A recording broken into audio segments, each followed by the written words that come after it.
नीक मुसलमान दानश्वर, और वो बड़े मुतासर होते हैं मगरब से। देखिए जी, यौमे समाजी इंसाफ डे मनाते हैं वो लोग, इंसाफ को प्रमोट करते हैं। तो आज इंसाफ की बात करते हो, जनाब नबी करीम सल्लल्लाहु अलैहि वसल्लम ने 1400 साल पहले इंसाफ करके दिखाया है। उन्होंने तो सिर्फ बताया है, जनाब नबी करीम सल्लल्लाहु अलैहि वसल्लम ने करके दिखाया। तुमने इस्लाम को पढ़ा ही कब है? अल्लाह रब्बुल इज्जत ने कुरान करीम के अंदर हुक्म दिया है, इन्नल्लाह यअमुरु बिल अदलि वल इहसान। अल्लाह रब्बुल इज्जत तो तुम्हें अदल और एहसान का हुक्म देता है, लेकिन आज बदकिस्मती से हम मगरब से मुतासर होते हैं। क्या कभी मुसलमान का शानदार माजी पढ़ा कि मुसलमानों ने कैसे इंसाफ किए हैं? कि सैयदना अली रज़ी अल्लाह ताला अमीरुल मोमिनीन है, इनकी ज़िरा गुम हुई और बाजार में देखा कि एक यहूदी के पास इनकी ज़िरा है। तो हज़रत अली रज़ी अल्लाह ताला ने उस ज़िरा को पहचान लिया और उस यहूदी से कहा, यह ज़िरा तो मेरी है। उस यहूदी ने कहा, मैं इसका मालिक हूं, मेरी मलकियत के अंदर है, यह ज़िरा मेरी है। हज़रत अली रज़ी अल्लाह ताला काजी अबू शुरैह के पास, अपने ही काजी के पास ये केस लेकर गए। जब काजी के पास गए तो काजी ने कहा, जी अमीरुल मोमिनीन, कैसे आना हुआ? फरमाया कि एक केस आपके पास लेकर आए, ये यहूदी के पास जो ज़िरा है ये मेरी ज़िरा है। ये यहूदी कहता है कि ये ज़िरा मेरी है। यहूदी से पूछा गया, ये ज़िरा किसकी है? उन्होंने कहा, ये मेरी ज़िरा है। आप नहीं जानते ये मेरी मलकियत के अंदर है, जब मैं इसकी मेरी मलकियत के अंदर है, मैं इसका मालिक हूं, ये मेरी ज़िरा है। तो काजी ने कहा कि अमीरुल मोमिनीन से कहा, अमीरुल मोमिनीन, मैं इस बात की तस्दीक करता हूं ये ज़िरा आपकी है, मैंने आपकी ज़िरा को पहचान लिया है, लेकिन ये आपकी अदालत है, आपका बिठाया हुआ काजी है, ये कानून के तकाजे पूरे किए जाएंगे, ये कानून के तकाजे पूरे करता है। तो हजरत अली रज़ी अल्लाह ताला से कहा कि आपके पास गवाह है? तो हजरत अली रज़ी अल्लाह ताला ने गवाह पेश किया, अपना गुलाम कम्बर को पेश किया, और काजी ने कहा, ठीक है, एक गवाह हो गया। और गवाह हजरत अली रज़ी अल्लाह ताला ने अपने दोनों बेटे शहजादे हसन और हुसैन को पेश किया, वो शहजादे जो हमेशा खड़े ही हक के साथ होते हैं। इन्होंने सैयदना सिद्दीक़ अकबर के हाथ पर बैठ करके सैयदना सिद्दीक़ अकबर को हक माना है, उमर के हाथ पर बैठ करके उमर को हक माना है, उस्मान के हाथ पर बैठ करके उस्मान को हक माना है, हजरत अमीर मुआविया रज़ी अल्लाह ताला के हाथ में हाथ देकर हजरत अमीर मुआविया को हक माना है, और यजीद के हाथ में हाथ नहीं दिया, यजीद को हक नहीं माना तो हाथ नहीं दिया। तो खैर, तो काजी ने कहा, अमीरुल मोमिनीन, एक गवाह तो आपका माना जा चुका है, कम्बर, ये आपका गुलाम है, ये गवाही कबूल है, लेकिन बेटा बाप के हक में गवाही नहीं दे सकता, तो लिहाजा आपके दोनों शहजादों की गवाही आपके हक में कबूल नहीं की जाएगी। इसके अलावा कोई गवाह है तो वो पेश करें। तो हजरत अली रज़ी अल्लाह ताला के पास अपने गुलाम कम्बर के अलावा कोई गवाह नहीं था। उसी अदालत के अंदर काज़ी अबू शुरैह ने फैसला सुनाया कि यह ज़िरा इस यहूदी की है।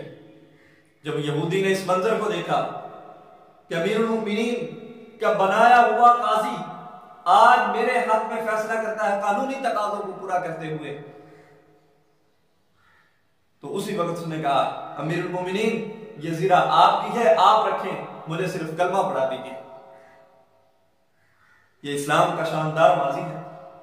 इस्लाम ने अदल इंसाफ करके दिखाया है कि एक औरत जो बड़े ऊंचे खानदान की थी, फातिमा उसका नाम था,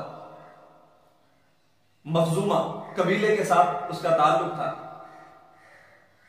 अब उसने चोरी की और कुछ लोगों ने रसूल पाक सल्लल्लाहु अलैहि वसल्लम को सिफारिश की कि इसका हाथ ना काटा जाए, इसकी दियत ले ली जाए। लेकिन जनाब नबी करीम सल्लल्लाहु अलैहि वसल्लम का चेहरा गुस्से से सुर्ख हो गया। जनाब नबी करीम सल्लल्लाहु अलैहि वसल्लम ने फरमाया कि अगर मेरी बेटी फातिमा भी चोरी करेगी तो मोहम्मद उसका भी हाथ काटेगा। यह इस्लाम का निज़ाम अदल है। क्या मुसलमानों के फातिहीन और मुसलमानों के बादशाहों के आपने अदल इंसाफ के किस्से नहीं पढ़े? आप मगरब से मुतासर होते हैं, मगर 2007 में यह करारदाद पेश करता है और 1400 साल पहले रब ने कुरान करीम के अंदर यह बता दिया, इन्नल्लाह यअमुरु बिल अदल वल इहसान व इताई ज़िल कुर्बा। रब ने 1400 साल पहले कुरान करीम के अंदर अदल करने का हुक्म दिया। आज हमारे माशरे के अंदर बिगाड़ इसलिए है कि जब माशरे से अदल और इंसाफ खत्म हो जाए, इंसाफ की उम्मीद ना मिले किसी से, तो फिर रोडों पर लोग आते हैं, फिर इंसाफ का कत्लेआम किया जाता है, फिर दंगे फसाद होते हैं, फिर कौमें बर्बाद होती हैं। इसलिए आज इस कौम के अंदर अदल और इंसाफ की जरूरत है, इस्तेहकाम की जरूरत है, और इस्तेहकाम आएगा अदल और इंसाफ के जरिए। सुल्तान महमूद गजनवी को लोग एक फातेह के नाम से जानते हैं। वो एक आदिल बादशाह भी थे, रियाया की खबरगिरी करने वाले, रियाया के ऊपर अदल करने वाले, इंसाफ करने वाले। कहते हैं कि एक मरतबा एक फरियादी उनके पास आया और आकर कहा कि सुल्तान महमूद, आपका एक रिश्तेदार मेरे घर के अंदर घुस जाता है और मुझे कोड़े मारकर मेरे घर से बाहर निकालता है मुझे, और मेरे घर वालों को, मेरी बच्चियों को वो यरगमाल बनाता है। सुल्तान महमूद गजनवी ने कहा कि जब वो शख्स आए तो मुझे आकर मेरे महल की दीवार के पास मुझे पुकारना, मैं तेरी मदद के लिए आऊंगा। कहते उस शख्स ने तीसरी रात सुल्तान महमूद गजनवी की तरफ दीवार के पास जाकर सुल्तान महमूद गजनवी को आवाज दी, तो सुल्तान महमूद गजनवी ने कहा कि मैं भी आ रहा हूं। सुल्तान महमूद गजनवी अपनी तलवार लिए उसके घर के अंदर दाखिल हुआ तो उस शख्स को काबिले एतराज हालत में देखा और चराग जल रहा था। सुल्तान महमूद गजनवी ने चराग को बंद किया और उस शख्स का सर तन से जुदा कर दिया और फौरन कहा कि ऐ फरियादी, अगर हो सके तो मुझे पानी का एक प्याला पिला। उस शख्स ने पानी पेश किया, सुल्तान महमूद गजनवी ने पानी पिया और चलने लगा तो उस फरियादी ने दामन पकड़ लिया। उसने कहा कि सुल्तान महमूद गजनवी, मुझे दो सवालों को, तुझे अल्लाह रब्बुल इज्जत की कसम देता हूं, मुझे दो सवालों के जवाब तो दे। उसने कहा क्या सवाल है? उसने कहा कि आपने शराब को बंद क्यों किया, आपने चलते हुए पानी क्यों पिया? तो सुल्तान महमूद गजनवी ने कहा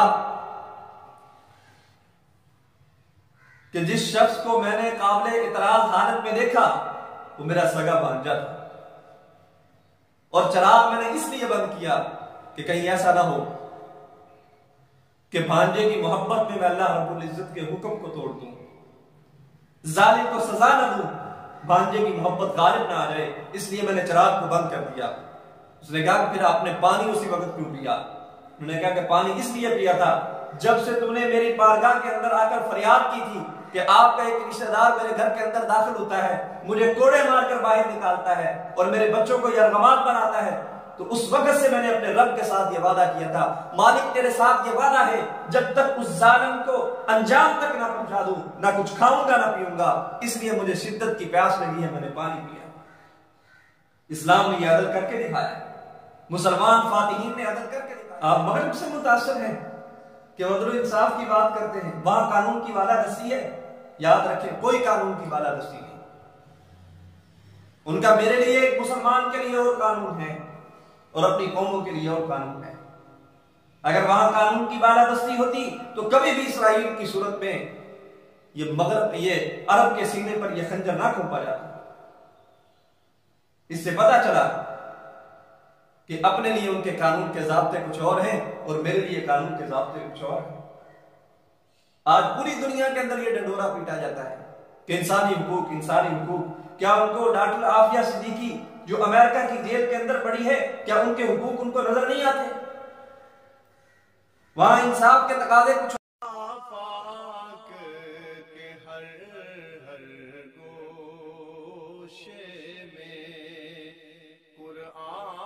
सुना